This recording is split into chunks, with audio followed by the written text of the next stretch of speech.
एक लड़का था अभी सेकंड ग्रेड बैच में, अपना सेकंड ग्रेड सामाजिक का बैच था, अच्छा बैच था। अब देखो क्या हुआ कि वो बच्चा कॉलेज में मेरे से पढ़ता था फाइनल ईयर में। और फाइनल ईयर में होने के बाद में उसने बोला सर मेरे पास 2 साल का टाइम है, और 2 साल में अगर कोई जॉब वॉब लगती है तो ठीक है, अन्यथा मुझे पढ़ाई छोड़नी पड़ेगी, क्योंकि पापा की उम्र भी काफी हो गई है। पापा है वो गुजरात में बोरियां उठाते हैं, अब उनसे नहीं हो पा रहा है।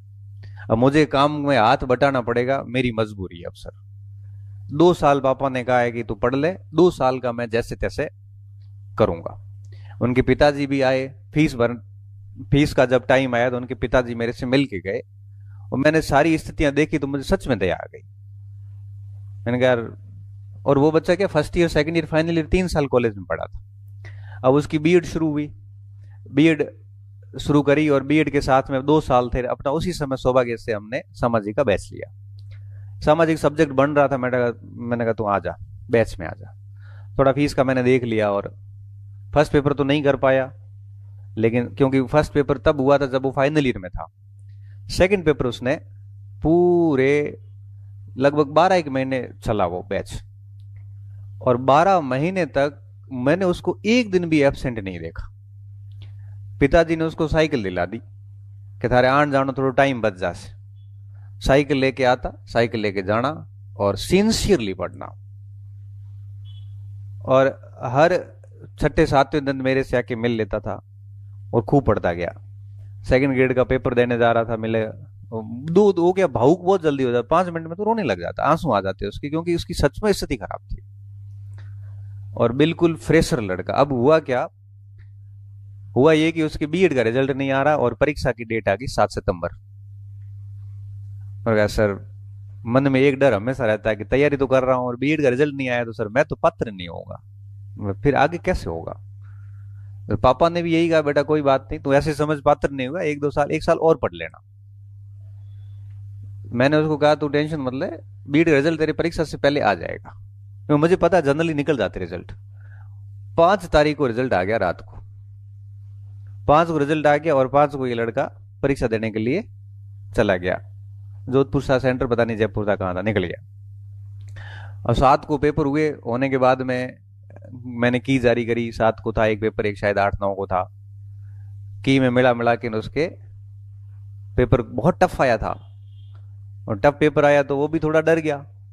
डर इसलिए गया कि पहली बार जिंदगी का पहला पेपर, पीटीटी के बाद जिंदगी का पहला पेपर। पीटीटी में नेगेटिव मार्किंग होती नहीं है, और ये नेगेटिव मार्किंग का उसका पहला पेपर था। उसने ऐसी पहला पेपर फेस किया। और सामाजिक का, सामाजिक में 8 सब्जेक्ट होते हैं, economics, sociology, political science, public administration, philosophy, history, geography, और टीचिंग मेथड, 8 सब्जेक्ट होते हैं।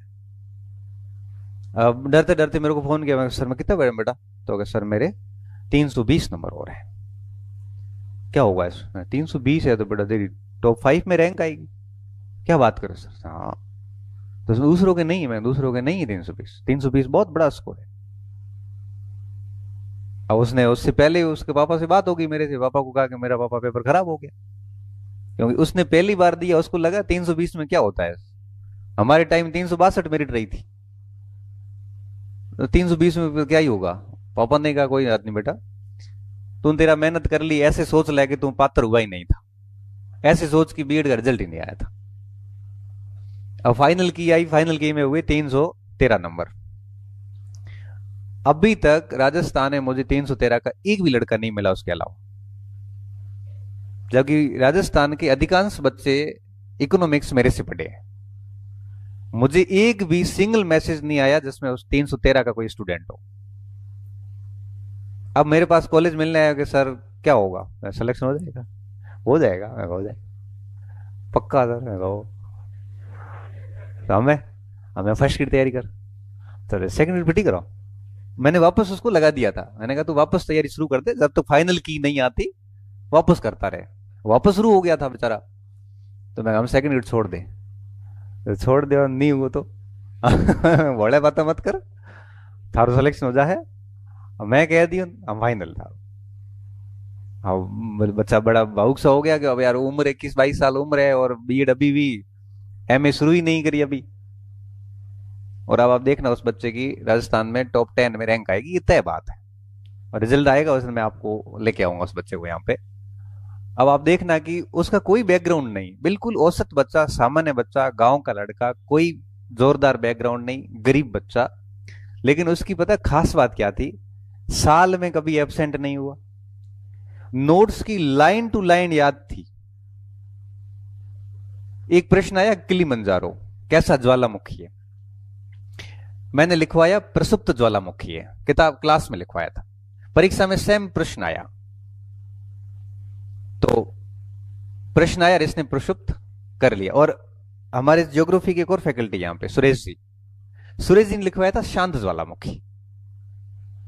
दोनों में कॉन्ट्राडिक्शन हो गया था, बाकियों ने तो पढ़ा ही नहीं। उसने मुझे पूछा परीक्षा से बहुत पहले कि सर सुरेश जी ने शांत ज्वालामुखी लिखवाया है, आपने प्रसुप्त लिखवाया है, मैं क्या मानूं सर? मैं सुरेश जी वाला काट दे, अपने वाला याद रख ले। अब परीक्षा में सेम प्रश्न आ गया कि किलिमंजारो कैसा ज्वालामुखी है, प्रसुप्त, शांत और ऑप्शन और। उसने हिम्मत करके कि सर ने कहा था कि प्रसुप्ति रखना है, उसने प्रसुप्त कर लिया। अभी ये परीक्षा की बात है। अब आरपीएससी की आई, आरपीएससी की ने भी आरपीएससी ने प्रसुप्त ही माना। मैं भूल गया ये बात पूरी, ये बात तो मुझे उसने उस दिन कॉलेज में आके बताई। मैं भूल गया कि ऐसा पूछा गया था, क्योंकि बच्चों के सवाल आते रहते हैं व्हाट्सएप पे, अपन इतना ध्यान थोड़ी रखते हैं। एक बच्चे ने मेरे ऊपर आरोप लगाया कि सर थे शांत लिखाए तो ना, मैं प्रसुप्त माने और मैं यूरो प्रूफ दियो। मैं को मोटी मैं तो शांत को लिखायो नहीं, अब मेरे को याद नहीं मैंने क्या लिखवाया। मैंने कहा बेटा मैंने शांत नहीं लिखवाया। वो बेटा रजिस्ट्री फोटो को भी भेजी, फोटो कौन सी सर शांत लिखाई उड़ तुम्हारे।